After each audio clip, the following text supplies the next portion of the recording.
అందరికీ హాయ్ అండి. ఈరోజు మన ధ్యానాన్ని ప్రారంభిద్దాము. మనం ముందు క్లాస్లో చెప్పుకున్నట్లు ధ్యానం లేదా మెడిటేషన్ అంటే తపస్సు అంటే మన మనస్సును, ఆలోచనలను శూన్యం చేయడం.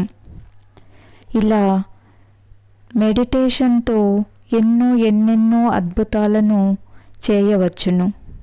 మన శరీరంలో ఉన్న జబ్బులను ఎటువంటి మందులు లేకుండా నయం చేసుకోవచ్చును. రాబోయే జబ్బులను మనమే నిరోధించుకోవచ్చును. ఇక మనం ధ్యానాన్ని మొదలుపెట్టుదాము. వెన్నెముకను నిటారుగా ఉంచి చేతులు కూర్చుకొని కళ్ళు మూసుకొని సుఖాసనంలో కూర్చోవాలి. పెద్దవాళ్ళు కింద కూర్చోలేకపోతే కుర్చీలో కూర్చొని లెగ్స్ క్రాస్ చేసుకొని కూర్చోవాలి. ఇప్పుడు మనం శ్వాసను మాత్రమే గమనిస్తూ మౌనంగా కూర్చుందాము. ఎటువంటి ఆలోచనలు చేయరాదు. కేవలం శ్వాసను మాత్రమే గమనించాలి. మన శ్వాసతో మనం మమేకమైపోవాలి. మన యొక్క ధ్యాసను నెమ్మదిగా మన కనుబొమ్మల మధ్య ఉన్న ఆజ్ఞాచక్రము పైన కేంద్రీకరిద్దాము.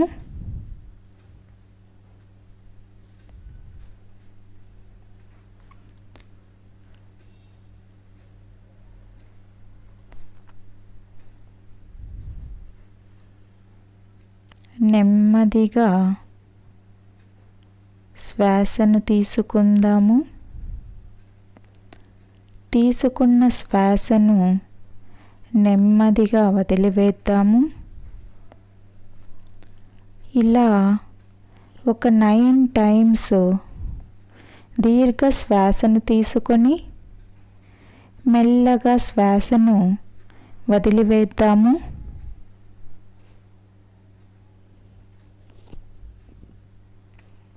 1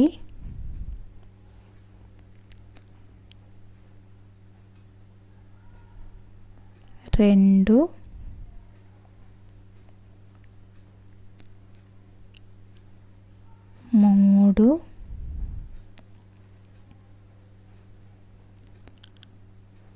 3 4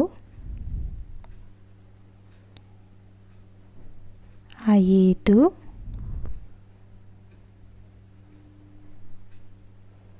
6 7 8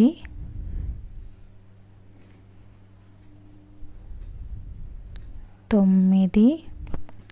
ఇప్పుడు మన శరీరము ధ్యానానికి చక్కగా సిద్ధమయ్యింది. ఇప్పుడు మన శరీరము తేలికగా అవ్వడము మనం గమనించగలము.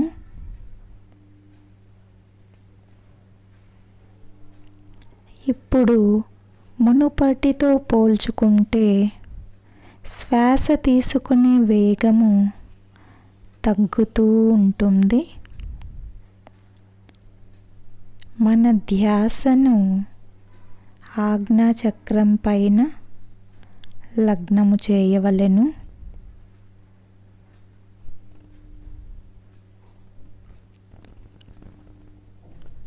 ఎప్పుడైతే మనం ఆలోచనలను మాని మన మనస్సు ఆలోచనారహిత స్థితికి చేరుకుంటుందో అప్పుడు విశ్వశక్తి మనలోనికి ప్రవేశిస్తుంది. మనము ప్రకృతి సిద్ధంగా జరిగే ఉచ్ఛ్వాస నిశ్వాసలను మాత్రమే గమనించాలి. వస్తున్న ఆలోచనలను పక్కన పెట్టాలి. ఎప్పుడైతే ఆలోచనలను కట్ చేస్తామో క్రమంగా ఆలోచనలను తగ్గి మనము ఆలోచన రహిత స్థితికి చేరుకుంటాము. ఎప్పుడైతే మనము ఆలోచన రహిత స్థితికి చేరుకుంటామో అది పరిపూర్ణ ధ్యాన స్థితి. ధ్యానం చెయ్యగా చెయ్యగా ధ్యానం అలవడుతుంది. ఆలోచనలు క్రమంగా సన్నగిల్లుతాయి. విశ్వమయ విశ్వశక్తి మనల్ని చేరుతుంది. మనం చెయ్యాల్సిందల్లా శ్వాసను గమనించడం, ఆలోచనలను మానివేయడం. ఎప్పుడైతే మనం ఆలోచన రహిత స్థితికి చేరుకుంటామో అప్పుడు ఖచ్చితంగా మనలో ప్రవేశించే విశ్వశక్తిని మనము చక్కగా గమనించగలము. అపారమైన విశ్వశక్తి మీలో ప్రవేశించి మీ యొక్క శరీరములోని నాడీ మండలంని శుద్ధి చేయబడును. అప్పుడు మీలో అద్భుతమైన శక్తులు కూడా జనిస్తాయి. మన యొక్క పూర్వీకులు ఋషులు తపస్సును ఆచరించి ఎంతో ఆరోగ్యంగా చాలా సంవత్సరాలు జీవించారు. అది మనకు కూడా సాధ్యమవుతుంది. మనం చెయ్యవలసిందల్లా చాలా సులభ పద్ధతి అయిన ఈ ధ్యానమును ఆచరించడము, మన శరీరానికి మంచిని కలిగించే ఆహారపు అలవాట్లను అలవరుచుకోవడము. కావున మనం కూడా సనాతన ధర్మంలో భాగమైన ఈ సులభమైన ధ్యాన పద్ధతిని పాటించి మన ఆరోగ్యాన్ని కాపాడుకుందాము. మనము మరికొంతసేపు నిశ్శబ్దంగా ఉచ్ఛ్వాస నిశ్వాసలను గమనిస్తూ ధ్యానాన్ని కొనసాగిద్దాము.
మరికొంత సమయము ధ్యానాన్ని కంటిన్యూ చేయాలి అనుకునే వాళ్ళు కంటిన్యూ చేయవచ్చును. ఇక ఈరోజుకి ధ్యానాన్ని ముగిద్దాము.